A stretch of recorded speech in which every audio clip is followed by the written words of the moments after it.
ਸਤਿ ਸ਼੍ਰੀ ਅਕਾਲ ਜੀ ਸਾਰਿਆਂ ਨੂੰ। ਅੱਜ ਆਪਾਂ ਗੁਰੂ ਨਾਨਕ ਦੇਵ ਜੀ ਦੇ ਜੀਵਨ ਦੇ ਅਗਲੇ ਭਾਗ ਮੋਦੀਖਾਨੇ ਬਾਰੇ ਗੱਲ ਕਰਨ ਜਾ ਰਹੇ ਹਾਂ।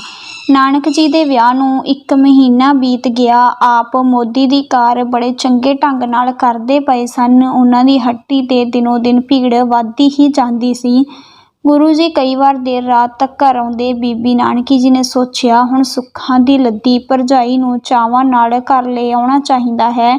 ਮੁਕਲਾਵਾ ਲਿਆਉਣ 'ਚ ਹੁਣ ਦੇਰ ਨਹੀਂ ਕਰਨੀ ਚਾਹੀਦੀ। ਉਸ ਰੰਗਲੀ ਮਾਮੂਲੀ ਤੋਂ ਬਿਨਾਂ ਘਰ ਸੁੰਨਾ ਸੁੰਨਾ ਲੱਗਦਾ ਹੈ। ਜੈ ਰਾਮ ਜੀ ਨਾਲ ਸਲਾਹ ਕਰਕੇ ਲਾਗੀ ਨੂੰ ਮੂਲੇ ਛਾਉਣੇ ਵੱਲ ਭੇਜਿਆ। ਸੁਨੇਹਾ ਸੁਣਦੇ ਸਾਰ ਹੀ ਮੂਲੇ ਨੇ ਆਪਣੀ ਧੀ ਦੀ ਸਾਰੀ ਤਿਆਰੀ ਕੀਤੀ ਤੇ ਸੁਲੱਖਣੀ ਜੀ ਬਹੁਤ ਸਾਰਾ ਦਾਜ ਲੈ ਕੇ ਤੇ ਦਾਸੀਆਂ ਸਮੇਤ ਡੋਲੇ ਚੜ੍ਹ ਕੇ ਸੁਲਤਾਨਪੁਰਾ ਪਹੁੰਚੇ। ਬੇਬੇ ਨਾਨਕੀ ਦੇ ਪੈਰਾਂ ਨੂੰ ਹੱਥ ਲਾਇਆ ਤੇ ਬੀਬੀ ਨਾਨਕੀ ਨੇ ਸਿਰ ਤੇ ਹੱਥ ਧਰ ਕੇ ਪਿਆਰ ਦਿੱਤਾ। ਖੂਬਸੂਰਤ ਪਲੰਘ ਤੇ ਭਰਜਾਈ ਨੂੰ ਬਿਠਾਇਆ ਤੇ ਕੁਝ ਦਿਨਾਂ ਬਾਅਦ ਹੀ ਬੇਬੇ ਨਾਨਕੀ ਨੇ ਭਰਜਾਈ ਦੇ ਰਹਿਣ ਵਾਸਤੇ ਵੱਖਰਾ ਪ੍ਰਬੰਧ ਕਰ ਦਿੱਤਾ। ਘਰ ਦਾ ਜੋ ਵੀ ਸਮਾਨ ਚਾਹੀਦਾ ਸੀ ਸਭ ਵੱਖਰਾ ਲੈ ਦਿੱਤਾ। ਬੇਬੇ ਨਾਨਕੀ ਉਸ ਅਕਾਲ ਪੁਰਖ ਦੀ ਬਹੁਤ ਸ਼ੁਕਰਗੁਜ਼ਾਰ ਸੀ। ਉਸਦੇ ਵੀਰ ਦਾ ਘਰ ਵਸਿਆ ਸੀ। ਆਪ ਤੇ ਉਹ ਮੋਦੀਖਾਨੇ ਵਿੱਚ ਹੀ ਮਸ਼ਰੂਫ ਰਹਿੰਦੇ। ਥੱਕੇ ਹਾਰੇ ਰਾਤ ਨੂੰ ਮੁਸਾਫਰਾਂ ਵਾਂਗ ਘੜੀ ਪਲ ਰਸਾਉਂਦੇ ਤੇ ਸਵੇਰੇ ਸਵਖਤੇ ਹੀ ਫੇਰ ਦੁਕਾਨ ਤੇ ਤੁਰ ਜਾਂਦੇ। ਇਸ ਤਰ੍ਹਾਂ ਦਿਨੋਂ ਦਿਨ ਦੀ ਬੇਰੁਖੀ ਸੱਜ ਵਿਆਹੀ ਲਈ ਸੂਲਾਂ ਦੀ ਸੇਜ ਹੋ ਨਿਬੜੀ। ਪਤੀ ਪਿਆਰ ਦੇ ਰੰਗਲੇ ਚਾਅ ਸੱਜਰੇ ਸੁਪਨੇ ਸਭ ਕੁਮਲਾ ਗਏ। ਜਿਉਂ-ਜਿਉਂ ਸੁਲੱਖਣੀ ਗੁਰੂ ਜੀ ਦੇ ਨਜ਼ਦੀਕ ਜਾਣ ਦੀ ਕੋਸ਼ਿਸ਼ ਕਰਦੇ, ਉਹ ਗੁਰੂ ਜੀ ਉਹਨਾਂ ਵੱਲ ਜ਼ਰਾ ਵੀ ਖਿਆਲ ਨਾ ਕਰਦੇ। ਆਪਣੇ ਪ੍ਰਤੀ ਜ਼ਰਾ ਜਿੰਨਾ ਵੀ ਪਤੀ ਵੱਲੋਂ ਸਤਿਕਾਰ ਨਾ ਵੇਖ ਕੇ ਮਨ 'ਚ ਸੁਲੱਖਣੀ ਕੁਲਾੜੀ ਵਾਂਗੂ ਪੀੜੀ ਗਈ। ਮਨ ਵਿੱਚ ਹਰ ਵੇਲੇ ਭਟਕਣ ਲੱਗੀ ਰਹਿੰਦੀ। ਸੋਚ ਵਿਚਾਰ ਕਰਦੇ ਰਹਿੰਦੇ, ਗੁਰੂ ਜੀ ਬਾਰੇ ਸੋਚਦੇ ਰਹਿੰਦੇ। ਸਾਰਾ ਦਿਨ ਕੰਮ ਤਾਂ ਬਥੇਰਾ ਕਰਦੇ ਹਨ, ਪਰ ਸਾਂਭਣ ਦੀ ਭੋਰਾ ਵੀ ਅਕਲ ਨਹੀਂ ਹੈ। ਇਹਨਾਂ ਦੇ ਮਨ 'ਚ ਮੇਰਾ ਜ਼ਰਾ ਵੀ ਖਿਆਲ ਨਹੀਂ ਹੈ। ਪੈਸੇ ਦੇ ਬਿਨਾਂ ਇਹ ਘਰ ਕਿਵੇਂ ਚੱਲੇਗਾ। ਇਸ ਤਰ੍ਹਾਂ ਗਿਣਤੀਆਂ ਵਿੱਚ ਸਮਾਂ ਲੰਘਦਾ। ਕਦੀ ਬੀਬੀ ਨਾਨਕੀ ਦੇ ਪਾਸ ਜਾ ਕੇ ਸੁਲੱਖਣੀ ਰੋਸ ਕਰਦੀ, ਬੇਬੇ ਤੇਰਾ ਵੀਰ ਮੇਰਾ ਭੋਰਾ ਵੀ ਫਿਕਰ ਨਹੀਂ ਕਰਦਾ। ਸਾਰੀ ਰਾਤ ਮੈਂ ਰਾਹ ਨਿਹਾਰਦੀ ਰਹਿੰਦੀ ਆਂ। ਮੇਰੀ ਸਾਰੀ ਰਾਤ ਜੁੱਗਾਂ ਜਿੱਡੀ ਰਾਤ ਤਾਰੇ ਗਿਣਦੀ ਦੀ ਬਤੀਤ ਹੁੰਦੀ ਹੈ। ਬੀਬੀ ਚੰਨ ਤੋਂ ਬਿਨਾਂ ਰਾਤਾਂ ਕੋਝੀਆਂ ਜਾਪਦੀਆਂ ਨੇ। ਮੇਰੀ ਜ਼ਿੰਦਗੀ ਦਾ ਚੰਨ ਮੇਰੇ ਤੋਂ ਖਬਰੇ ਕਿਉਂ ਗੁੱਸੇ ਰਹਿੰਦਾ ਹੈ। ਉਹਨਾਂ ਨੂੰ ਮੇਰੀ ਰੂਹ ਦੀ ਵੇਦਨਾ ਦਾ ਜ਼ਰਾ ਵੀ ਖਿਆਲ ਨਹੀਂ ਹੈ। ਤਦ ਬੀਬੀ ਨਾਨਕੀ ਨੇ ਭਰਜਾਈ ਨੂੰ ਬੜੇ ਪਿਆਰ ਨਾਲ ਸਮਝਾਇਆ ਤੇ ਆਖਿਆ, ਭਾਬੋ ਵੀਰ ਨੂੰ ਖੁਸ਼ ਰੱਖਣ ਦੀ ਕੋਸ਼ਿਸ਼ ਕਰ। ਉਸ ਦੀਆਂ ਆਦਤਾਂ ਤੋਂ ਜਾਣੂ ਹੋ। ਜਿਵੇਂ ਉਹ ਚਾਹੁੰਦੇ ਹਨ ਉਸੇ ਤਰ੍ਹਾਂ ਉਹਨਾਂ ਦੀ ਸੇਵਾ ਕਰ। ਉਹਨਾਂ ਦੀ ਰਜ਼ਾ ਵਿੱਚ ਤੇਰੀ ਜ਼ਿੰਦਗੀ ਦਾ ਸਵਰਗ ਹੈ।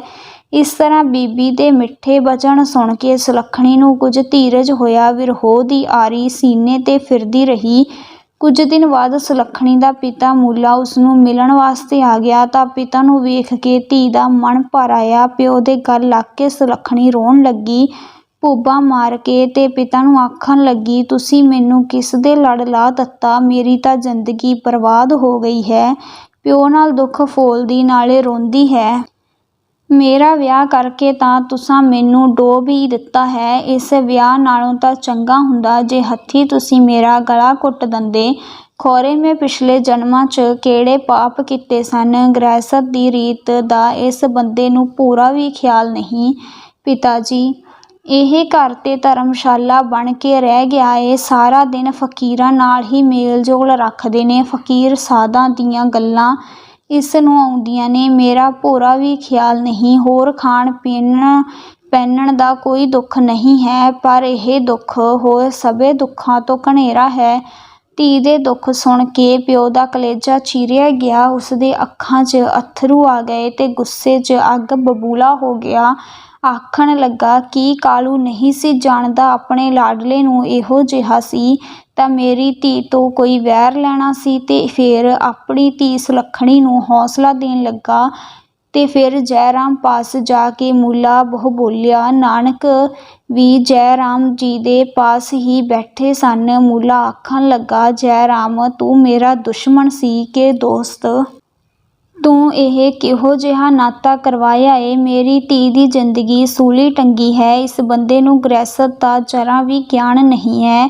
ਤੇ ਫਿਰ ਗੁਰੂ ਜੀ ਵੱਲ ਇਸ਼ਾਰਾ ਕਰਕੇ ਆਖਣ ਲੱਗਾ, ਇਸ ਨਾਲ ਜੋ ਫਕੀਰਾਂ ਸਾਧਾਂ ਦਾ ਮਿੱਤਰ ਮੇਲੀ ਹੈ, ਮੇਰੀ ਲੜਕੀ ਦਾ ਰਿਸ਼ਤਾ ਕਰ ਦਿੱਤਾ। ਜੈ ਰਾਮ, ਤੂੰ ਮੇਰੀ ਗੱਲ ਯਾਦ ਰੱਖੀ, ਇਸ ਨੇ ਇੱਕ ਦਿਨ ਫਕੀਰ ਹੋ ਜਾਣਾ। ਜਿਸ ਤਰ੍ਹਾਂ ਦੀ ਬੰਦੇ ਦੀ ਰੁਚੀ ਹੁੰਦੀ ਹੈ ਉਸ ਤਰ੍ਹਾਂ ਦਾ ਹੀ ਹੋ ਜਾਂਦਾ ਹੈ। ਜਿੱਥੇ ਪ੍ਰੀਤ ਦਿਲੋਂ ਲੱਗੀ ਹੁੰਦੀ ਹੈ, ਇੱਕ ਨਾ ਇੱਕ ਦਿਨ ਉੱਥੇ ਪੁੱਜਦਾ ਹੈ। ਪਿਛਲੇ ਜਨਮ ਖਬਰੇ ਮੈਂ ਕਿਹੜੇ ਪਾਪ ਕੀਤੇ ਸਨ ਜੋ ਮੈਂ ਇਸ ਅਨਾੜੀ ਦੇ ਲੜ ਧੀ ਲਾ ਬੈਠਾ। ਇਸ ਨਾਲੋਂ ਤਾਂ ਚੰਗਾ ਹੁੰਦਾ ਮੇਰੇ ਦਰ 'ਤੇ ਕੁਆਰੀ ਬੈਠੀ ਰਹਿੰਦੀ। ਕਿ ਤੁਹਾਡੇ ਸਾਰੇ ਟੱਬਰ 'ਚ ਜੈ ਰਾਮ ਕੋਈ ਅਜਿਹਾ ਭੱਦਾ ਪੁਰਸ਼ ਨਹੀਂ ਹੈ ਜੋ ਇਸ ਨਾਨਕ ਨਿਖੱਟੂ ਨੂੰ ਸਮਝਾ ਸਕੇ। ਤਦ ਜੈ ਰਾਮ ਜੀ ਬੋਲੇ, ਹੇ ਭਾਈ ਮੂਲ ਚੰਦ ਜੀ, ਘਰ ਵਿੱਚ ਕੋਈ ਵੀ ਕਮੀ ਨਹੀਂ ਹੈ। ਤੁਹਾਡੀ ਕੁੜੀ ਨੂੰ ਕਿਸ ਚੀਜ਼ ਦੀ ਥੋੜ ਹੈ ਜੋ ਇੰਨੇ ਕਲਪਦੇ ਹੋ? ਜੇ ਕੋਈ ਉਸ ਨੂੰ ਕਮੀ ਹੈ ਮੈਨੂੰ ਦੱਸੋ, ਮੈਂ ਵੀ ਉਹ ਛੋਟੀਆਂ ਧੀਆਂ ਵਰਗੀ ਹੈ। ਨਾਨਕ ਨੂੰ ਤੁਸੀਂ ਰੱਬੀ ਅਵਤਾਰ ਸਮਝੋ। ਮੂਲ ਚੰਦ ਜੀ, ਤੁਹਾਡੇ ਤੇ ਤੁਹਾਡੀ ਕੁੜੀ ਦੇ ਕਿੱਡੇ ਚੰਗੇ ਭਾਗ ਨੇ ਜੋ ਨਾਨਕ ਨਾਲ ਤੁਹਾਡੀ ਸਾਂਝ ਪਈ ਹੈ। ਇਸ ਤਰ੍ਹਾਂ ਮਿੱਠੇ ਬੋਲ ਸੁਣ ਕੇ ਮੂਲੇ ਨੂੰ ਕੁਝ ਠੰਡ ਪੈ ਗਈ। ਨਾਨਕ ਮੂਲੇ ਨੂੰ ਪਿਤਾ ਸਮਾਨ ਜਾਣ ਕੇ ਮੂੰਹੋਂ ਕੁਝ ਨਹੀਂ ਬੋਲੇ। ਚੁੱਪਚਾਪ ਸਾਰਾ ਵਾਰਤਾਲਾਪ ਸੁਣਦੇ ਰਹੇ। ਮੂਲਾ ਰਹਿ ਕੇ ਵਾਪਸ ਚਲਾ ਗਿਆ ਤੇ ਧੀ ਦਾ ਸਾਰਾ ਹਾਲ ਚੰਦੋ ਰਾਣੀ ਨੂੰ ਜਾ ਕੇ ਦੱਸਿਆ। ਧੀ ਦਾ ਦੁੱਖ ਸੁਣ ਕੇ ਚੰਦੋ ਰਾਣੀ ਤੋਂ ਰਿਹਾ ਨਾ ਗਿਆ। ਧੀ ਪਾਸ ਆਣ ਪੁੱਜੀ। ਸੁਲੱਖਣੀ ਦਾ ਮਨ ਮਾਂ ਨੂੰ ਵੇਖ ਕੇ ਭਰ ਆਇਆ। ਆਖਣ ਲੱਗੀ, ਮਾਂ, ਮੇਰੇ ਪਤੀ ਦੀ ਤਾਂ ਉਲਟ ਹੀ ਚਾਲ ਹੈ। ਜਿੰਨਾ ਧਨ ਕਮਾਉਂਦਾ ਹੈ ਸਾਰਾ ਹੀ ਗਵਾ ਦਿੰਦਾ ਹੈ, ਗਰੀਬਾਂ ਨੂੰ ਵੰਡ ਦਿੰਦਾ ਹੈ। ਮਾਂ, ਕੋਈ ਆਪਣਾ ਘਰ ਵੀ ਇਸ ਤਰ੍ਹਾਂ ਲੁਟਾਉਂਦਾ ਹੈ? ਚੰਦੋ ਰਾਣੀ ਨੂੰ ਧੀ ਦੀ ਗੱਲ 'ਤੇ ਬੜਾ ਗੁੱਸਾ ਆਇਆ ਤੇ ਉੱਠ ਕੇ ਬੀਬੀ ਨਾਨਕੀ ਦੇ ਘਰ ਜਾ ਪਹੁੰਚੀ। ਸੁੱਖ ਸਾਂਦ ਪੁੱਛ ਕੇ ਕ੍ਰੋਧ 'ਚ ਬੋਲੀ, ਤੁਹਾਡੇ ਮਨ 'ਚ ਤਾਂ ਪਰਮੇਸ਼ਵਰ ਦਾ ਡਰ ਹੀ ਨਹੀਂ ਹੈ। ਤੁਹਾਡੇ ਸਾਹਮਣੇ ਮੇਰੀ ਧੀ ਦੀ ਜ਼ਿੰਦਗੀ ਦੁੱਖਾਂ 'ਚ ਫਸੀ ਹੈ, ਮੁਸੀਬਤ ਦੀ ਜ਼ਿੰਦਗੀ ਕੱਟਦੀ ਪਈ ਹੈ। ਮੇਰੀ ਧੀ, ਤੇਰੇ ਜੈ ਰਾਮ ਨੇ ਰਿਸ਼ਤਾ ਕਰਾ ਕੇ ਮੇਰੀ ਧੀ ਦਾ ਕਰਮ ਡੋਬ ਦਿੱਤਾ ਹੈ। ਬੇਬੇ ਨਾਨਕੀ ਚੰਦਰਾਣੀ ਦੀਆਂ ਖੱਟੀਆਂ ਮਿੱਠੀਆਂ ਜ਼ੇਰਾਂ ਕਰਕੇ ਸੁਣਦੀ ਰਹੀ। ਫਿਰ ਆਖਣ ਲੱਗੀ, ਮਾਸੀ, ਤੂੰ ਐਨੀ ਸਿਆਣੀ ਐ, ਤੂੰ ਦੱਸ ਮੈਂ ਆਪਣੇ ਭਰਾ ਨੂੰ ਕੀ ਸਮਝਾਵਾਂ, ਕਿਹੜੀ ਗੱਲ ਆਖਾਂ, ਉਹਨਾਂ ਵਿੱਚ ਕੀ ਗਲਤੀ ਹੈ? ਉਹਨਾਂ ਦਾ ਸੁਭਾਅ ਬਹੁਤ ਚੰਗਾ ਹੈ। ਮੇਰਾ ਵੀਰ ਬੜਾ ਪਰਉਪਕਾਰੀ ਹੈ। ਜਿਵੇਂ ਮਾਸੀ ਦਰਖਤ ਆਪਣੇ ਸਿਰ ਧੁੱਪ ਤੇ ਤਪਸ਼ ਸਹਿ ਕੇ ਹੋਰਾਂ ਨੂੰ ਛਾਂ ਕਰਦਾ ਹੈ, ਮੇਰਾ ਵੀਰ ਵੀ ਇਸੇ ਤਰ੍ਹਾਂ ਕਮਾਈ ਆਪ ਕਰਕੇ ਲੋਕਾਂ ਦਾ ਭਲਾ ਕਰਦਾ ਹੈ, ਦਾਨ ਕਰਦਾ ਹੈ। ਤੈਨੂੰ ਤੇ ਤੇਰੀ ਧੀ ਦੀ ਖੌਰੇ ਕਿਹੜੀ ਗੱਲ ਦਾ ਹਰ ਵੇਲੇ ਗੁੱਸਾ ਚੜਿਆ ਰਹਿੰਦਾ ਹੈ? ਤੁਸੀਂ ਤੇ ਆਪਣੇ ਧਨ ਭਾਗ ਸਮਝੋ ਜਿਨ੍ਹਾਂ ਨੂੰ ਇਹੋ ਜਿਹਾ ਜਵਾਈ ਮਿਲਿਆ। ਤੁਹਾਡੀਆਂ ਤਾਂ ਅਨੇਕਾਂ ਕੁਲਾਂ ਤਾਰ ਦੇਵੇਗਾ ਮੇਰਾ ਵੀਰ। ਹੋਰ ਉਹ ਜੂਆ ਨਹੀਂ ਖੇਡਦਾ, ਸ਼ਰਾਬ ਨਹੀਂ ਪੀਂਦਾ, ਲਪਟ ਨਹੀਂ ਹੈ, ਸੁਪਨੇ 'ਚ ਵੀ ਉਸਦੇ ਮਨ 'ਚ ਵਿਕਾਰ ਨਹੀਂ ਆਉਂਦਾ, ਪਰਾਈਆਂ ਔਰਤਾਂ ਵੱਲ ਵੀ ਨਹੀਂ ਵੇਖਦਾ। ਇਸ ਤਰ੍ਹਾਂ ਚੰਦੋ ਰਾਣੀ ਨੂੰ ਜਦੋਂ ਕੋਈ ਗੱਲ ਨਹੀਂ ਆਈ ਤਾਂ ਉਹ ਚੁੱਪ ਕਰ ਗਈ ਤੇ ਆਪਣੀ ਧੀ ਪਾਸ ਆ ਕੇ ਆਖਣ ਲੱਗੀ, ਤੇਰੀ ਨਨਾਣ ਨੂੰ ਮੈਂ ਸਾਰੇ ਤੇਰੇ ਦੁੱਖ ਦੱਸ ਆਈ ਹਾਂ। ਉਸਨੇ ਮੈਨੂੰ ਸਾਰੇ ਸੱਚੇ ਜਵਾਬ ਦਿੱਤੇ ਹਨ। ਉਹ ਸਾਵੇਂ ਮੈਨੂੰ ਇੱਕ ਗੱਲ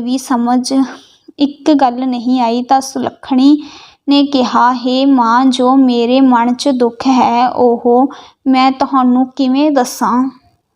ਮੇਰਾ ਪਤੀ ਮੈਨੂੰ ਬੁਲਾਉਂਦਾ ਨਹੀਂ ਹੈ। ਇਹ ਗੱਲ ਭੇਦ ਭਰੀ ਕਿਸ ਨੂੰ ਦੱਸਾਂ? ਇਹ ਗੱਲ ਸੁਣ ਕੇ ਚੰਦੋ ਰਾਣੀ ਦੇ ਦਿਲ ਨੂੰ ਬੜਾ ਧਰੇਕ ਲੱਗਾ ਤੇ ਫਿਰ ਨਾਨਕੀ ਨੂੰ ਜਾ ਕੇ ਸਾਰੀ ਗੱਲ ਕਹੀ। ਸੁਲੱਖਣੀ ਨੂੰ ਅਸਲ ਦੁੱਖ ਇਹ ਹੈ ਜੋ ਸਾਰੇ ਦੁੱਖਾਂ ਦਾ ਸ਼ਿਰੋਮਣੀ ਹੈ। ਤਾਂ ਨਾਨਕੀ ਨੇ ਕਿਹਾ, ਠੀਕ ਹੈ ਮਾਸੀ, ਮੈਂ ਮੰਨਦੀ ਹਾਂ, ਪਰ ਤੇਰੀ ਧੀ ਦਾ ਸੁਭਾਅ ਕੌੜਾ ਹੈ। ਇਸ ਤਰ੍ਹਾਂ ਕਠੋਰ ਸੁਭਾਅ ਨਾਲ ਮੇਰਾ ਵੀਰ ਉਸ ਪਾਸ ਨਹੀਂ ਜਾਏਗਾ। ਮੇਰਾ ਵੀਰ ਬੜਾ ਕੋਮਲ ਹੈ, ਜੇ ਜਾਂਦਾ ਹੈ ਤਾਂ ਉਹ ਗੱਲ 'ਤੇ ਰੁੱਸ ਜਾਂਦੀ ਹੈ, ਕਲੇਸ਼ ਕਰਦੀ ਹੈ, ਕ੍ਰੋਧ 'ਚ ਆ ਕੇ ਮੇਰੇ ਨਾਲ ਵੀ ਲੜਾਈ ਕਰਦੀ ਹੈ। ਮੈਂ ਛੋਟੀ ਜਾਣ ਕੇ ਚੁੱਪ ਹੋ ਜਾਂਦੀ ਹਾਂ। ਤੇਰੀ ਧੀ ਨੂੰ ਚਾਹੀਦਾ ਹੈ ਤਰੀਕੇ ਨਾਲ, ਆਦਰ ਸਤਿਕਾਰ ਨਾਲ ਵੀਰ ਨੂੰ ਬੁਲਾਵੇ। ਤਾਂ ਉਸ ਦੇ ਸਾਰੇ ਦੁੱਖ ਦੂਰ ਹੋ ਸਕਦੇ ਹਨ। ਤਾਂ ਚੰਦੋ ਰਾਣੀ ਨੇ ਕਿਹਾ, ਧੀਏ, ਇਸਤਰੀ ਤਾਂ ਗਹਿਣਿਆਂ ਬਿਨਾਂ ਵੀ ਸੋਹਣੀ ਲੱਗਦੀ ਹੈ। ਜੇ ਪਤੀ ਖੁਸ਼ ਹੋਵੇ, ਜੇ ਪਤੀ ਖੁਸ਼ ਨਾ ਹੋਵੇ ਤਾਂ ਇਸਤਰੀ ਇੰਜ ਜਿਵੇਂ ਸੁਗੰਧ ਬਿਨ ਨਿਕਲੀ ਫੁੱਲ, ਪ੍ਰਾਣੀ ਬਿਨ ਫੋਕੇ ਬੱਦਲ। ਤਾਂ ਨਾਨਕੀ ਜੀ ਨੇ ਆਖਿਆ, ਹੇ ਮਾਸੀ, ਤੂੰ ਠੀਕ ਆਖਦੀ ਐ। ਜੋ ਭਰਜਾਈ ਆਖਦੀ ਹੈ ਉਹ ਵੀ ਠੀਕ ਹੈ, ਪਰ ਫਿਰ ਵੀ ਤੁਸੀਂ ਭਰਜਾਈ ਨੂੰ ਸਮਝਾਓ ਕਿ ਵੀਰ ਦੀ ਰਜ਼ਾ 'ਚ ਰਹੇ, ਪ੍ਰੇਮ ਨਾਲ ਪਤੀ ਦੀ ਸੇਵਾ ਕਰੇ। ਸੇਵਕ ਦੀ ਘਾਲ ਕਦੀ ਵੀ ਵਿਰਥੀ ਨਹੀਂ ਜਾਂਦੀ। ਮਾਸੀ, ਤੂੰ ਤਾਂ ਕਹੇਂਗੀ ਆਪਣੇ ਭਰਾ ਦੀ ਸਿਫਤ ਕਰਦੀ ਐ, ਪਰ ਮੈਂ ਉਸਨੂੰ ਹਿਰਦੇ 'ਚ ਪਰਮੇਸ਼ਵਰ ਮੰਨ ਬੈਠੀ ਹਾਂ। ਇਸ ਤਰ੍ਹਾਂ ਚੰਦੋ ਰਾਣੀ ਦਾ ਕ੍ਰੋਧ ਸ਼ਾਂਤ ਹੋ ਗਿਆ ਤੇ ਚੰਦੋ ਰਾਣੀ ਆਖਣ ਲੱਗੀ, ਸੁਲੱਖਣੀ, ਤੇਰਾ ਪਤੀ ਜੋ ਕਰਦਾ ਹੈ ਉਸ ਦੀ ਰਜ਼ਾ 'ਚ ਰਹਿਣਾ ਹੀ ਤੇਰਾ ਧਰਮ ਹੈ। ਉਹ ਪਹਿਲੇ ਤੋਂ ਹੀ ਉਦਾਰ ਚਿੱਤ ਹੈ ਤੇ ਦ੍ਰਿੜ ਵਿਸ਼ਵਾਸੀ ਹੈ। ਤੂੰ ਘਰ 'ਚ ਬਹੁਤ ਲਾਡਲੀ ਪਲੀ ਹੈ। ਇਸ ਤਰ੍ਹਾਂ ਕਈ ਤਰ੍ਹਾਂ ਨਾਲ ਦਿਲਾਸੇ ਦੇ ਕੇ ਕਈ ਦਿਨ ਪਾਸ ਰਹਿ ਕੇ ਚੰਦੋ ਰਾਣੀ ਵਾਪਸ ਆਪਣੇ ਪਿੰਡ ਰੰਧਾਵੇ ਪੱਖੋਗੇ ਚਲੀ ਗਈ। ਨਾਨਕ ਨਾਨਕੀ ਦੇ ਘਰ ਕਈ ਦਿਨ ਬਾਅਦ ਆਏ। ਤੁਲਸਾ ਦਾਸੀ ਨੇ ਵਿਹੜੇ 'ਚ ਪਲੰਘ ਡਾਹਿਆ ਤੇ ਪੈਰਾਂ 'ਤੇ ਮੱਥਾ ਟੇਕਿਆ ਤੇ ਬੀਬੀ ਨੂੰ ਖਬਰ ਕੀਤੀ ਕਿ ਤੇਰਾ ਵੀਰ ਆਇਆ ਹੈ। ਨਾਨਕੀ ਜੀ ਬਹੁਤ ਖੁਸ਼ ਹੋਏ ਤੇ ਆਖਿਆ, ਮੇਰੇ ਮਨ 'ਚ ਬਹੁਤ ਦੇਰ ਤੋਂ ਤੁਹਾਡੇ ਦਰਸ਼ਨ ਕਰਨ ਦੀ ਚਾਹਤ ਸੀ। ਤਾਂ ਗੁਰੂ ਜੀ ਨੇ ਕਿਹਾ, ਭੈਣ ਜੀ, ਮੈਨੂੰ ਤਾਂ ਤੁਸੀਂ ਆਪ ਦਾਸ ਹੀ ਜਾਣੋ। ਜਦੋਂ ਵੀ ਯਾਦ ਕਰੋਗੇ ਮੈਂ ਹਾਜ਼ਰ ਹੋ ਜਾਵਾਂਗਾ। ਤੁਹਾਡਾ ਬਚਨ ਮੈਂ ਮੋੜ ਨਹੀਂ ਸਕਾਂਗਾ। ਤਾਂ ਭੈਣ ਨਾਨਕੀ ਜੀ ਨੇ ਕਿਹਾ, ਵੀਰ, ਮੇਰੀ ਤੁਹਾਡੇ ਅੱਗੇ ਇੱਕ ਬਿਨਤੀ ਹੈ, ਤੁਹਾਨੂੰ ਮੰਨਣੀ ਹੋਵੇਗੀ। ਤਾਂ ਨਾਨਕ ਜੀ ਬੋਲੇ, ਅਜਿਹੀ ਕਿਹੜੀ ਗੱਲ ਹੈ? ਕੁਝ ਵੀ ਹੋਵੇ ਤੁਸੀਂ ਬਿਨਾਂ ਝਿਜਕ ਆਖੋ। ਤਾਂ ਬੀਬੀ ਨਾਨਕੀ ਨੇ ਆਖਿਆ, ਤੁਹਾਡੇ ਘਰ 'ਚ ਚੰਗੇ ਉੱਚ ਕੁੱਲ ਵਾਲੀ ਲੜਕੀ ਹੈ ਜੋ ਤੁਹਾਡੇ ਲੜ ਲੱਗੀ ਹੈ। ਉਹ ਖੁਸ਼ ਨਹੀਂ ਤੁਹਾਤੋਂ। ਉਸ ਦੇ ਮਾਂ-ਪਿਓ ਮੈਨੂੰ ਉਲਾਂਭੇ ਦਿੰਦੇ ਸਨ। ਤੁਸੀਂ ਉਸਦਾ ਜ਼ਰਾ ਵੀ ਸਤਿਕਾਰ ਨਹੀਂ ਕਰਦੇ। ਤੁਸੀਂ ਸਭ ਦਾ ਭਲਾ ਕਰਦੇ ਹੋ, ਪਰ ਉਸਨੂੰ ਕਿਉਂ ਨਿਰਾਸ਼ ਕਰਦੇ ਹੋ?